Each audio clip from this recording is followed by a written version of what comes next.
ఏం లేదు final years కదా, కొద్దిగా మీతో సెకండ్ ఇయర్స్ లాస్ట్ పేజ్ వచ్చినారు కదా, కొద్దిగా అభిమానంగా మాట్లాడుతున్నాను. మళ్ళీ మీరు గొడవ పడద్దండి, రాసుకోండి. డెఫినేషన్స్ అమ్మా ఇంపార్టెంట్. హోమోమార్ఫిజం ఆఫ్ రింగ్స్ చెప్తున్నాను వినమ్మా. R1 R2 రెండు రింగ్స్ అనుకున్నాను.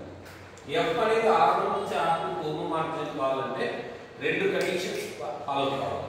ఒకటి f of a plus b is equal to f of a plus f of b. రెండోది f of a b is equal to f of a into f of b. ఎన్ని conditions ఉన్నాయి homomorphisms కి? What are the conditions? What are the first condition? f of a plus b equal to f of a plus f of b. Second condition बराबर थी, बोलो. Second f of a b is equal to f of a f of a into f of b. Zero. Then first principle. Next, endomorphism. What is endomorphism? A homomorphism from R to R. అంటే ఇక్కడ R1 to R2 రెండు same అయినప్పుడు ఈ homomorphism ని ఎండోమార్ఫిజం అంటారు. రెండు ఒకటే. Homomorphism లో రెండు డిఫరెంట్ రింగ్స్ తో డిఫైన్ అయితే రెండు R నుంచి R సేమ్ రింగ్ గా డిఫైన్ చేయబడుతుంది.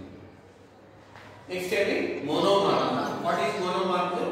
హోమోమార్ఫిజం ఉండాలి, 1 ఉండాలి. నెక్స్ట్ మోనోమార్ఫిజం తర్వాత ఎపిమార్ఫిజం. ఎపిమార్ఫిజం అంటే ఏమంటే హోమోమార్ఫిజం ఉండాలి, ఆన్గోయింగ్ ఉండాలి. ఐసోమార్ఫిజం. నెక్స్ట్ ఐసోమార్ఫిజం అంటే ఏంటి? హోమోమార్ఫిజం కావాలి, 1 కావాలి, ఆన్గో కావాలి. ఆటోమార్ఫిజం. ఆటోమార్ఫిజం అన్న ఐసోమార్ఫిజం. బట్ ఇక్కడ రింగ్ సేమ్ ఉంటుంది, R to R. ఇక్కడ R1 to R2 two rings మధ్య డిపెండ్ అవుతుంది. ఇది వన్ సింగిల్ రింగ్ మధ్య డిపెండ్ అవుతుంది. Any doubt?